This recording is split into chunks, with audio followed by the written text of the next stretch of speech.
I think the ayes have it, the ayes have it, the ayes have it. The motion is adopted.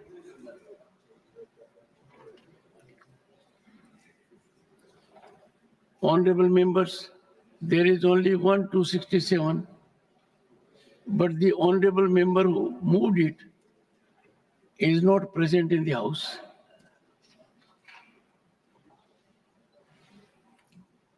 Matters raised with permission.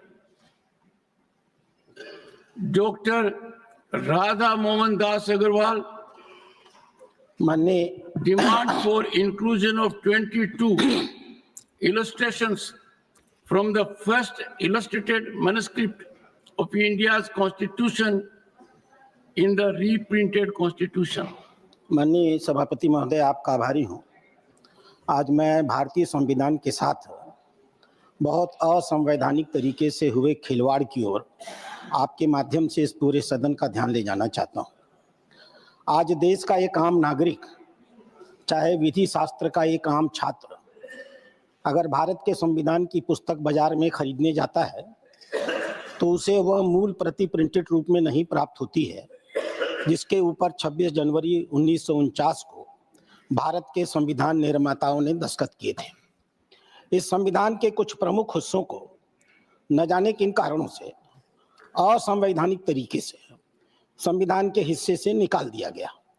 हम सभी जानते हैं कि संविधान में अगर कोई संशोधन करना है तो संविधान संशोधन की एक प्रक्रिया है और उसके माध्यम से संविधान का एक भी कामा, फुल स्टॉप, कोई भी अक्षर, कोई भी शब्द, कोई भी टर्म हटाया जा सकता है, बिना उसके किसी प्रकार का कोई परिवर्तन नहीं किया जा सकता। लेकिन मैं जानना चाहता हूं और इस देश के नागरिक जानना चाहते हैं, क्या कारण थे कि 26 जनवरी 1949 को जो भारत के संविधान पर हस्ताक्षर किया गया, उनके महत्वपूर्ण हिस्सों को कुछ लोगों ने न जाने कब बिना किसी संसदीय स्वीकृति के उन्हें हटा दिया। मैं उदाहरण के रूप में दूंगा। भारत के संविधान को रचते समय सभापति महोदय, संविधान सभा ने नंदलाल बोस जी को निमंत्रित किया था। संविधान सभा ने उन्हें निर्देशित किया था कि संविधान की भावनाओं को परिलक्षित करने के लिए कुछ इलस्ट्रेशन से बना करके संविधान के हिस्से बनाए गए। नंदलाल बोस जी ने भारत के तत्कालीन संविधान के 22 अध्यायों के सर्वोत्तम पहले पेज पर ऊपर के स्थान पर 22 इलस्ट्रेशंस बनाए। क्या थे वो इलस्ट्रेशंस? भारतीय सभ्यता की सर्वोच्च प्रतिनिधि, प्राचीनतम प्रतिनिधि सिंधु घाटी की सभ्यता का जो मोहनजोदड़ो का सील था, वो बनाया गया था, जिसे इन लोगों ने हटा दिया।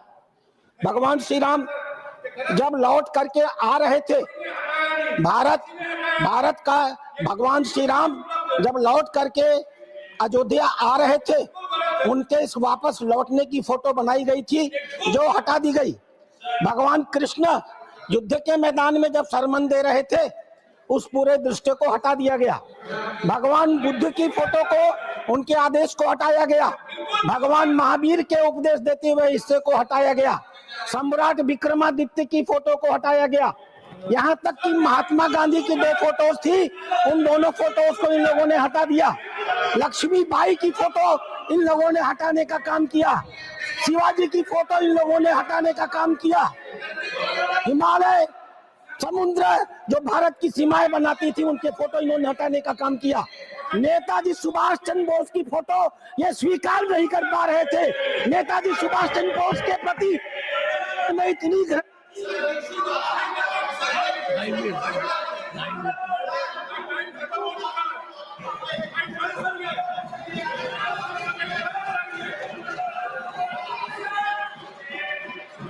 One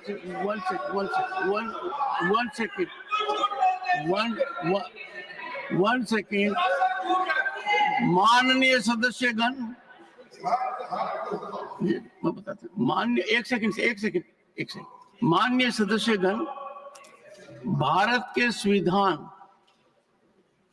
जो हस्ताक्षरित है वही हमारा संविधान है, और उस संविधान में जो संशोधन हुए हैं वो इसका हिस्सा है। ये निर्विवाद है कि जो संविधान हस्ताक्षरित है और जो सदन में भी है, उसमें संशोधन है वही प्रचारित होना चाहिए, वही प्रसारित होना चाहिए। यदि अगर कोई भी प्रसारण इसके विभिन्न है, मतांतर है, तो वो किसी भी तरीके से मर्यादित नहीं कहा जा सकता। माननीय सदस्य ने ये कहा है कि संविधान की जो मूल प्रति है, जिस प्रति पर संविधान के निर्माताओं ने दस्तखत किए हैं, उसका अभिन्न अंग है 22 कृतियां, जो भारत की सांस्कृतिक यात्रा के 5000 साल दर्शाती हैं। और आज आज के दिन कोई भी संविधान की पुस्तक लेता है, उसमें ये नहीं है और ये अनुचित है। मैं आग्रह करूंगा सदन के नेता से कि हमारे संविधान निर्माताओं ने जो दस्तखत किए हैं, उसमें उतना ही बदलाव हो सकता है जितना संसद स्वीकार करती है। उसके अलावा कोई भी बदलाव किसी भी व्यवस्था के तहत, चाहे न्यायिक व्यवस्था हो, संविधान में नहीं होना चाहिए। सदन ने जो कर दिया वो संविधान की का अंतिम परिभाषित प्रतिलिपि है। और माननीय सदस्य ने जो बात कही है, रोज देखने को मिलता है, छात्रों को पता नहीं, किसी पुस्तक में आपको वो 22 कृतियां नहीं दिखाई देती हैं। मैं आग्रह करूंगा सभी से, मैं आग्रह करूंगा I have no doubt and I am categorical. The Constitution signed by the founding fathers of the Constitution, carrying 22 miniatures, is the only authentic one, and it can include amendments by the Parliament. If there is any change effected by judiciary or any institution is not acceptable to this House, I will appeal to the leader of the House to ensure that in the country only the authentic version of the Indian Constitution be promulgated. Any violation of this should be taken quite seriously by the government and severe action taken. Leader of the House, Leader of the Opposition. Sir, Please, मैं आप patiently. नहीं, आप तो जो detail constitution के बारे में यहाँ पर जो व्याख्यान हुआ, मैं समझता हूँ साहब ये अनावश्यक इसको उठा रहे हैं। और डॉक्टर अंबेडकर, बाबा साहब अंबेडकर ने जो कानून बनाया यानी कॉन्स्टिट्यूशन बनाया, उसको कंट्रोवर्सी में लाना चाहते हैं और उसको कंट्रोवर्सी में लाकर ये कहना चाहते हैं वहां पर कृष्ण जी अंबेडकर जी की भावना को परिभाषित किया जा रहा है। अरे आप सुनिए तो सुनिए, अंबेडकर जी ने जो आप सुनिए तो जमीनी हकीकत होनी चाहिए। आप सुनिए साहब, आप सुनिए, आश्चर्य है। नो आप सुनिए, इतनी ऐसा सीधी नहीं कर सकते। मैं बोल रहा हूँ, सुनिए आप सर। जब कॉन्स्टिट्यूशन 1950 में इम्प्लीमेंट हुआ, उस वक्त बाबा साहब अम्बेडकर भी जिंदा थे, जवाहरलाल नेहरू थे, वल्लभ भाई पटेल थे, सभी कॉन्स्टिट्यूंट असेंबली के मेंबर थे। तो उसमें कोई बदलाव उस वक्त आपको नहीं दिखा। और आपके जो मुखर्जी है वो भी थे, लेकिन आज आप नए नए शब्द ला रहे। कोई विक्रमादित्य की फोटो बोल रहा है, कोई कृष्ण की बोल रहा है। वो कहाँ है संविधान में? मुझे बताइए। मैं भी संविधान देखा हूँ, पढ़ा हूँ, जो कुछ समझ में आता। आप तो एडवोकेट है साहब, आप कभी देखे संविधान में कुछ बदलाव हुआ है? मैं बताता हूँ। और जो भी हुआ है वो कंसेंट से हुआ है, सदन के कंसेंट से हुआ है। माननीय सदस्यगण, एक सेकंड, ये ठीक नहीं।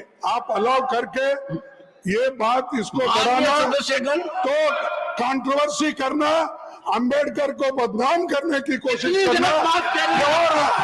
बिल्कुल गलत है। Yes, माननीय सदस्यगण, डॉक्टर बी आर अम्बेडकर का भारी अपमान होगा यदि अगर जो संविधान की प्रतिलिपि पर दस्तखत हुए हैं वो प्रसारित न की जाए। सदन के नेता। सर, आदरणीय सभापति जी, जो विषय हमारे सदस्य राधा मोहन दास अग्रवाल जी ने 0 आवर में उठाया है, ये बहुत ही महत्वपूर्ण है और सर बिल्कुल गलत मुद्दा उठाया है सर।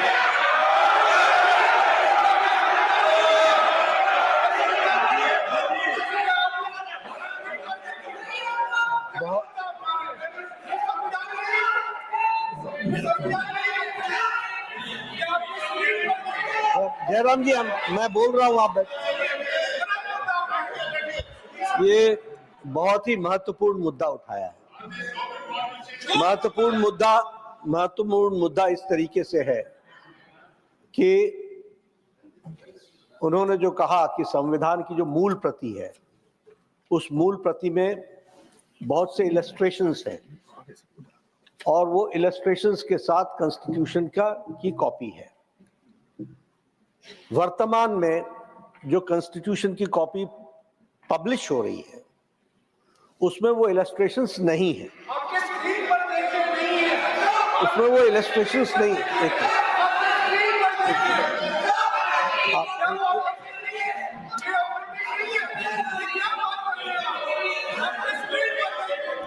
आपको जयराम जी, आपको गुस्सा क्यों आ रहा है? आपको गुस्सा क्यों आ रहा है? मैं कोई एक सेकंड। माननीय प्रतिपक्ष, माननीय सदन के नेताजी, जयराम जी को गुस्सा क्यों आ रहा है यह भारत का स्वास्थ्य मंत्री बताएगा। ये आपकी जिम्मेवारी है। ये देखिए, ये मूल प्रति है, इसमें पूरा इलस्ट्रेशन दिया हुआ है, ये बता रहा है। अब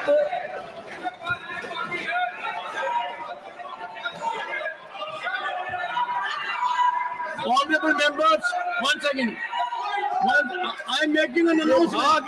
An announcement. Nothing going on. ये भाग एक. An announcement. An announcement. One second. Honorable members, on behalf of this August House, one second. I have great pleasure in welcoming. One second. I'm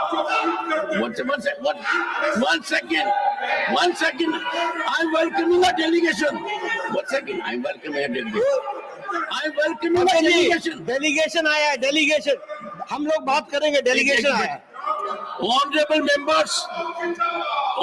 members, on behalf of this August House, I have great pleasure in welcoming His Excellency Mr. Abdul Rahim Abdullah,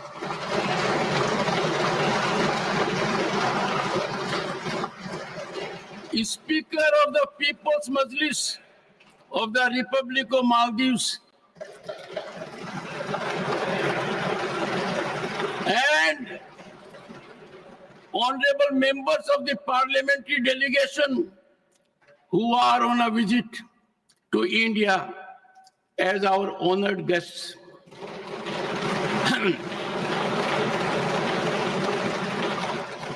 We have strong bilateral relations with Maldives. The visit of Maldives parliamentary delegation will further strengthen our bilateral relations.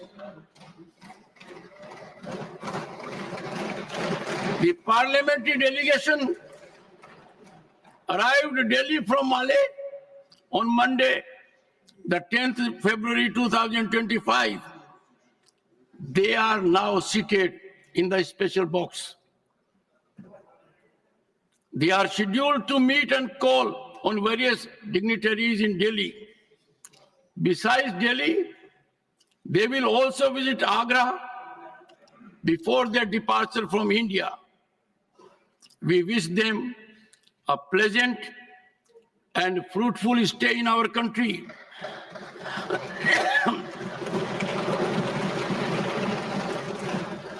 Through them, we convey our greetings and best wishes to the members of the parliament, the government, and the friendly people of the Republic of Maldives.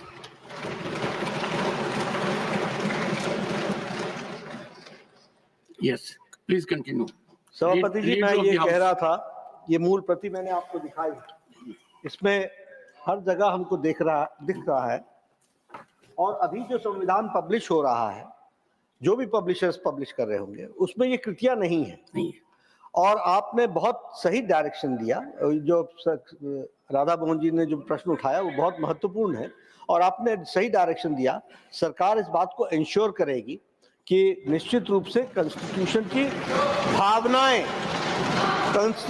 की भावनाओं के साथ वह publishers publish करें और वही constitution की copy market में उपलब्ध हो। एक बात। दूसरी बात, दुख के साथ कहना पड़ता है कि विषय कुछ और था, और हमारे लीडर ऑफ द ऑपोजिशन ने राजनीति को ध्यान में रखते हुए राजनीतिक इशू, पॉलिटिकल इशू को उठा करके इन्होंने उसका एडवांटेज लेने का प्रयास किया। ये बहुत दुर्भाग्यपूर्ण है। राधा मोहन जी ने भीमराव अंबेडकर जी के बारे में एक शब्द नहीं बोला है, एक शब्द नहीं बोला, और इन्होंने कहा कि भीमराव अंबेडकर को बदनाम करने की कोशिश हो रही है, इसको एक्सपंज किया जाए। हमारे भारत रत्न भीमराव अंबेडकर जी हम सब के लिए आदरणीय हैं, और जिस तरीके से उन्होंने भारत के संविधान को रचने में जो चेयरमैन की भूमिका अदा की है, उसको देश कभी भूल नहीं सकता। उनको ध्यान, और वो भी चाहते थे सभापति जी कि ये कृतियां भारत की मूल भावना को बताने वाली हैं, इसलिए ये संविधान में समाहित थी। One second. Shri